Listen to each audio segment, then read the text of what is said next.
How much money should you have in your bank savings account? And are you potentially holding too much at the bank?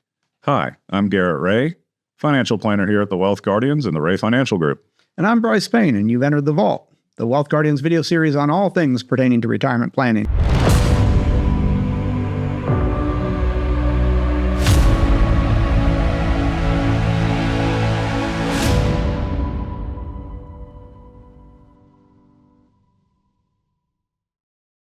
In this episode, we're going to talk about cash reserves. What's the right amount to have? How do you calculate that? Things to consider, and then what the pros and cons are of keeping money in the bank. Don't forget to hit those like and subscribe buttons. They're always there down below the screen. They're your friends. Go ahead and click on those so you can catch all future episodes of The Vault with Doug, Garrett, and myself. And let's go ahead and jump into this one. Garrett, cash reserves. Yeah, cash reserves. So, Brice, in our line of work, inevitably this comes up in our planning sessions, and a lot of the time we'll get the question that's something to the tune of this. Hey, do I have enough cash at the bank? Every now and then we'll get the question, hey, do I have too much cash at the bank? I will say that sometimes we do see that, and we're going to talk a little bit more about what we mean. It goes without saying almost that this episode, we're going to talk about people who are at different points in their life. We're going to talk about some of the younger savers, investors, some who are more experienced and established, and then people who have kind of longer term goals. So we're going to try and bring a nugget for all of you out there. First and foremost, let's talk about just starting saving and getting that plan going. In this case, we definitely agree with Dave Ramsey here. Everyone should have some sort of emergency fund or emergency savings account at the bank. Now, Dave recommends, if you listen to kind of his protocol, he calls it baby steps. His very first baby step, Brice, is set up that emergency fund. His recommendation is a target of $1,000. Now, in our opinion, we think that a lot of that is psychological. It's a nice round number to shoot for. It's easy to shoot for. Yeah, and it's a nice little target. But it's also practical where Dave comes from, because if you've got $1,000 in your bank savings account and you have to have an automotive repair, or perhaps your refrigerator just goes kaput, that's enough money in most cases to get a decent amount of auto repairs done. You can get a new refrigerator and life can continue. And then over the next month or two, you can build that emergency fund back up to $1,000. Dave is adamantly against credit cards in almost all aspects. He is. So if you don't have those cash reserves and you've got a auto bill, you might have to lean on the credit card, which is what he's trying to get everybody to avoid. Right. And there's certainly wisdom there. He doesn't want to see people get too far down the road of having credit cards. Easy to go spiral down there. Exactly. And you can certainly get in trouble with credit cards. Everyone, I think, knows that. Here's another practical tip. It's a little bit of a riff on Dave's recommendation. Let's say that you are a younger saver, a younger investor. You're in your 20s, you're in your 30s. Maybe you look at a practical expense that you know you have to pay. Let's say you're 28 years old, you're still renting, and your rent is $1,800 a month.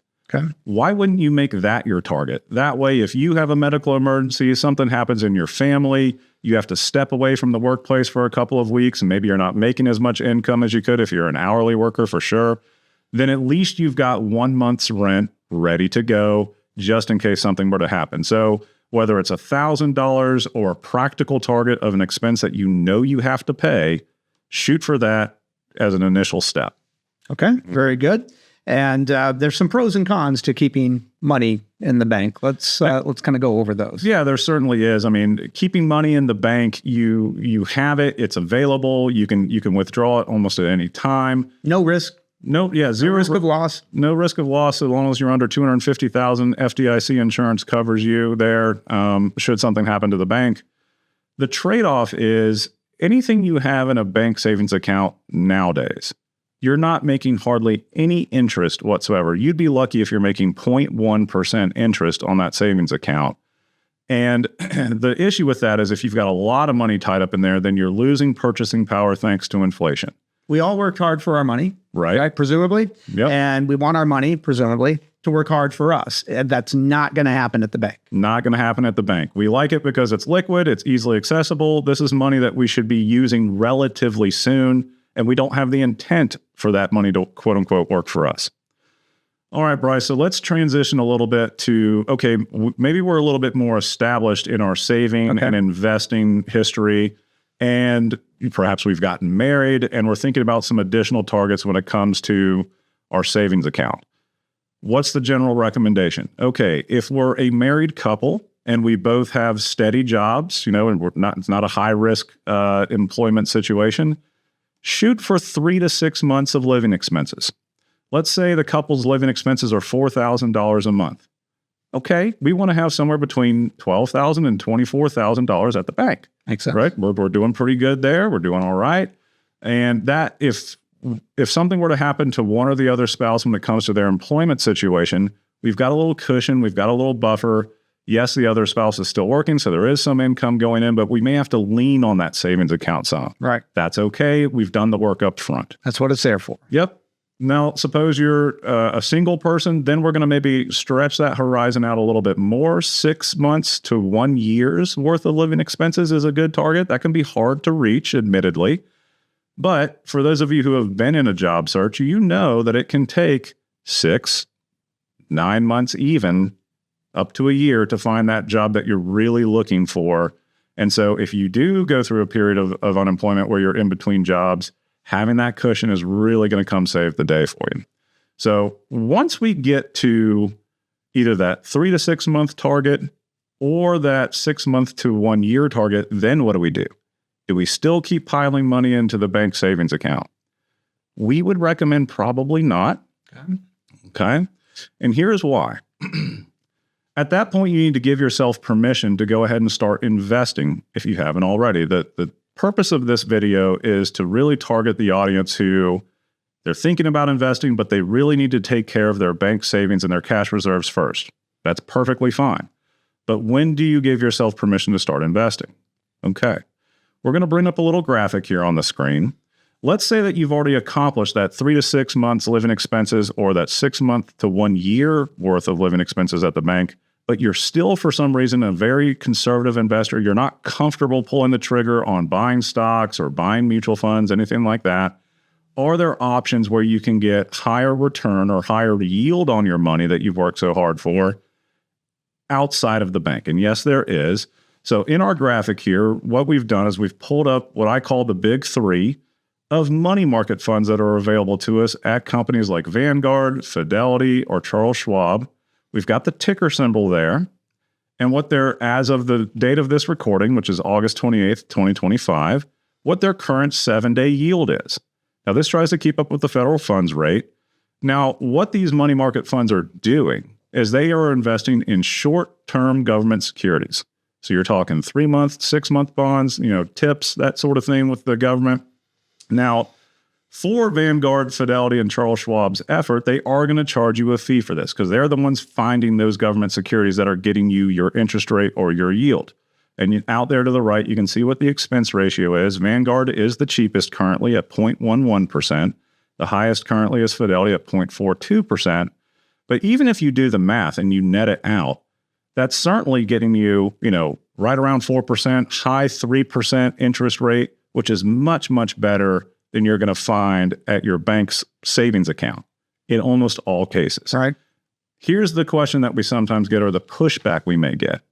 The pushback we may get is, well, Brice, Garrett, my local credit union down the street offers 4.8 or even a 5%, CD. Why wouldn't I go into that?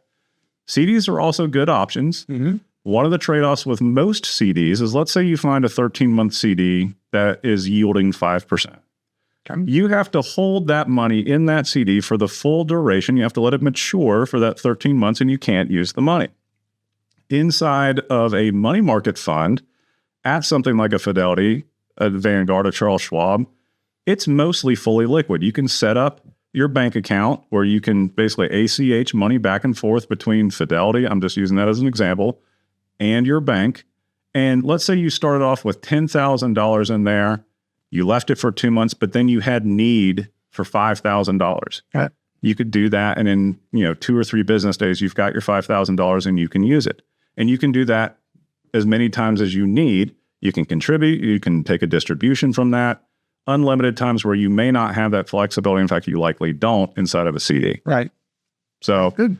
Yep, good pointers. And Brice says we really just want to give people kind of a couple of different things to think about when they're talking about saving and when do I pull that trigger to start investing. And even if I'm not comfortable pulling the trigger just yet, are there other options out there that could get me something slightly better than what my savings account has given me? Very good. Yep. And Dave Ramsey would say, get rid of that credit card debt before you start investing too. Fair enough today. Put in the proper amount into your bank account. And before you invest, get those darn high rate credit cards or any other type of loans you might have. Get those taken care of before you start investing. So consider that as well, because I think he's kind of on spot with that. It's all math. Absolutely. Right. Dave's right there. Well, very good. That's going to wrap it up for this episode of The Vault. Once again, I'll bring your attention to those like and subscribe buttons there. Go ahead and click on those if you want to catch future episodes of The Vault with Doug, Garrett, and myself. As for this episode, that's going to wrap it up. I'm Brice Payne. And I'm Garrett Ray. And this has been The Vault. Hey, it's Brice Payne with the Wealth Guardians. Thanks for watching our weekly series, The Vault. Do you know we also have a weekly radio show where we discuss all things retirement?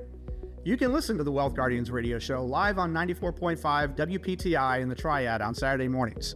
But if you miss the live broadcast, you can also catch it on our YouTube channel or find us on your favorite podcast platform each Saturday morning.